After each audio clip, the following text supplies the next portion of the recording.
KUGAN Cassius Rifle Team in association with Macklin in Marbella. We're in Manchester here, near Old Trafford. Yep, across the way from the theatre.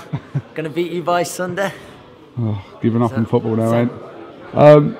High stakes, and what could be said? Like I said, it was quite half indicated yesterday that weren't really sure about your future, and now you're fighting Perez for the WBA lightweight title, July 18th. What a traumatic and whirlwind 6 months it's been for you. It's been a crazy roller coaster the past 6 months, and this will be the perfect ending. Well, the perfect ending will be winning a world title on July the 18th, which is, I know how tough it's going to be, but it's something I'm confident I can do, Coog. Obviously, it must have been such a high, obviously, to have got the Abril fight at home, and then, you know, dropping back down to the low of what you had to go through in the burglar incident, not knowing if you'll ever box again as well. Yeah, listen, I mean, you've got to stay positive thinking and stuff. It's something to do, but there is moments where you do worry, thinking, will this opportunity ever come again? But from like when I was laying in the hospital bed, I knew I was going to come back, but you just have those doubts when you worry about sort of getting medically past the box again. But all that's done is just made my hunger grow and grow, and I believe I'll be back bigger, stronger, better. I'm feeling fantastic in the gym, KUGAN, and I do believe the break, in a strange way, there's probably better ways to get a break, but it's done me a little bit of good. Is Perez a more difficult challenge than Abril, in your opinion? It's really hard to say. I mean, both very good fighters, world-class fighters. Styles make fights, don't they? And it's just really, in ways it's more difficult, and in other ways there's something about the style might suit me more. It's really to say it's one of them. You don't get easy world title fights there, and this is certainly no exception here. It's going to be the toughest fight in my career, without doubt.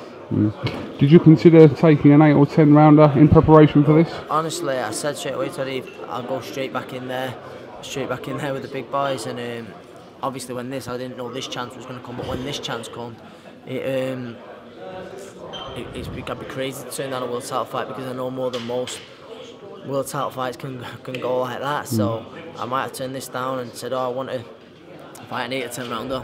You never know, wheels could have come off, and that chance of fighting for a world title would have never come back. I mean, physically, obviously, the board are happy for you to continue your career, but mentally, where are you right now? I'm in a great place, honestly, KUGAN, really good place. Like I say, I'm in training. I'm not in a bad place now. I'm always in the gym. I mean, from a few weeks after the accident, when I was on crutches, I was trying to do bits of training, whether it be stretches or bits of floor work. I was doing stuff probably I shouldn't have been, really. So mentally, I'm like you say, I'm in a fantastic place because I feel so good physically. Obviously, after that happened to you, obviously Derry Matthews had to go through the whole Abril situation twice, you know, with the pull-outs, and a lot of sympathy for him there. But he was constantly being asked questions about, will you not give Crolla a shot, but open to the Crolla fight. So, I mean, you've got a huge task ahead of you in Perez, July 18th, but then I will full swing it round back and ask if you're still open to that. I was going to get onto that. Honestly, I've not looked onto it yet, but someone said there is, he sent us a nice tweet, and it's something I'll see in a bit when I get on there. But he was going to give me first shot at the world title, and listen, I like to say I've got a tough enough task on July 18th, which is all I'm focused on. But come through there, which I do believe I can, I do believe I will, then I'd happily give Derry first shot at the world title. One, he might get made mandatory anyway, with him being interim champion, so it's not like I'd have a choice anyway, but I'd happily do that, and he deserves the shot. I mean, we could find ourselves in a position this year where we have 3 out of the 4 recognised lightweight world champions. Kevin Mitchell's fighting for the world title against Jorge Linares. At the end of this month, Flanagan will get his shot at the WBO title. So, I mean, we're in a good place at the moment, especially in your weight. Especially in the lightweight division, and hopefully all 3 of us can go out there and win world titles. And then there's also sort of like then unifications down the line between some of us. It's a great unification fight for a world title. Between 2 British boxers is like sort of highs in British boxing. I mentioned this to Eddie Earn, and Eddie Earn used that famous expression that everything happens for a reason, and it's hard to see it at the time when it happens, but a few months on, maybe this was the way it's meant to be for you.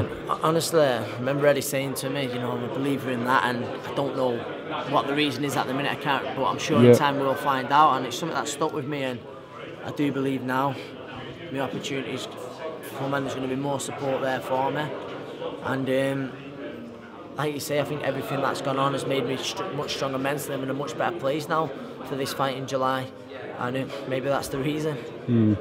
But July 18th, like I said, Quigg against Martinez and a whole host of other fights.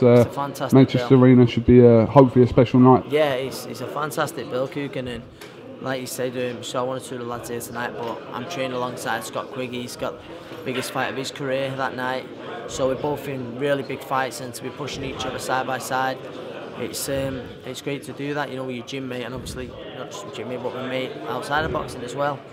And I'm just glad, KUGAN, to be a part of this big bill in Manchester boxing and having, you know, a pretty big role in it. It's one of them, like, going back to that arena, you think of all the great fights there, all the great bills there've been. This is right up there with some of the best bills there've been in years, and like I say, I'm just so happy to be involved in it, KUGAN. Just finally, what credit do you give to not just the fans, but also like Joe Gallagher, Eddie Hearn, your whole team, your family?